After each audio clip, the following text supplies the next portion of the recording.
être parfois bête. Prenons comme exemple la guerre de 14-18. Cette guerre est partie d'un assassinat et s'est transformée en guerre mondiale. Pourquoi toute cette violence? Pourquoi toute cette terreur? Eh bien, simplement pour essayer de prendre le territoire de l'ennemi ou pour protéger le sien. Nous sommes dotés d'un esprit intelligent, non?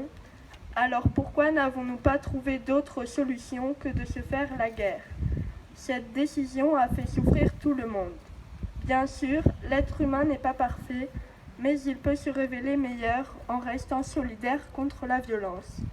Les hommes et les animaux qui se sont battus lors de la Première Guerre mondiale ont fait preuve de beaucoup de courage, car ce conflit a duré plusieurs années dans la douleur et dans la peine. Je n'aimerais pas vivre une guerre semblable à celle-ci. La violence, la peur, la souffrance se représentent partout autour de moi. Je ne mangerai pas à ma faim. Je serais accablée si je devenais orpheline ou si je perdais des proches. Et je garderai en mémoire les horribles images et sons de la guerre. Je serais profondément désespérée si une nouvelle guerre devait se produire. Voilà, contrairement à ce que je vous ai annoncé, vous venez d'entendre Marion Perroquia. Maintenant, vous allez entendre Maëlle Alvi Vitalis. À notre époque, on comprend bien que la guerre ne résout pas grand-chose. Au contraire, personne n'a envie de faire la guerre.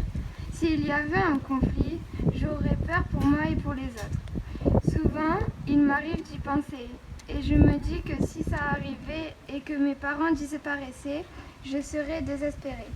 Cela m'angoisse beaucoup.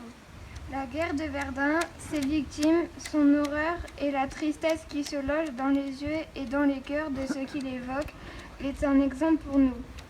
Un exemple pour nous tous d'en tirer une leçon. Nous ne sommes pas obligés de faire la guerre, nous pouvons discuter, négocier. Il y a d'autres solutions, sans mort, sans larmes et sans violence. Vous allez maintenant entendre Clara Compoint. Du jour au lendemain, ma vie avait basculé.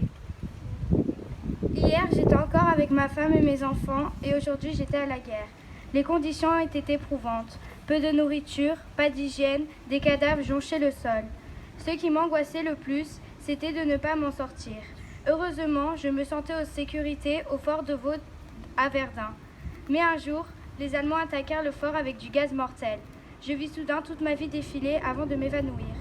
Tout le monde se mit à courir vers la sortie. J'étais inconscient lorsqu'un soldat me vit étendu sur le sol, me mit un masque à gaz.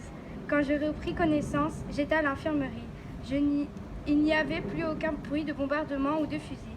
La guerre était-elle finie? Avait-on gagné? Quand j'ouvris les yeux, je vis toute ma famille à mes côtés.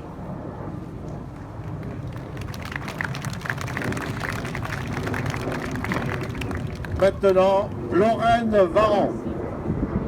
La Grande Guerre fut assurément meurtrière. Elle dura 4 longues années, au cours desquelles un nombre incalculable d'horreurs furent commises. Les hommes au front, les soldats, étaient des milliers à ravager, à être ravagés. De nos jours, c'est à l'intérieur des livres d'histoire que nous les suivons dans leur combat pour la France libre.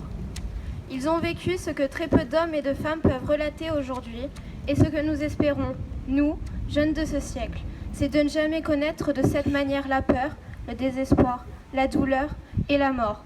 C'est de ne jamais voir nos frères, nos pères mourir sous nos yeux. Cependant, je suis convaincue que si une telle barbarie devait se reproduire, beaucoup de notre génération ne se déroberaient pas. Car oui, ces hommes ont souffert, mais ils ont porté sur leurs épaules leur envie de voir une France libre et unique, une France grandir et évoluer.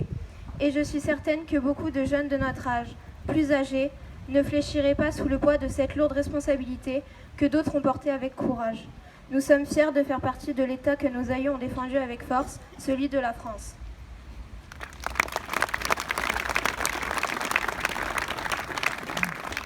Merci. Nous allons maintenant procéder à la levée des couleurs. Avant, je voudrais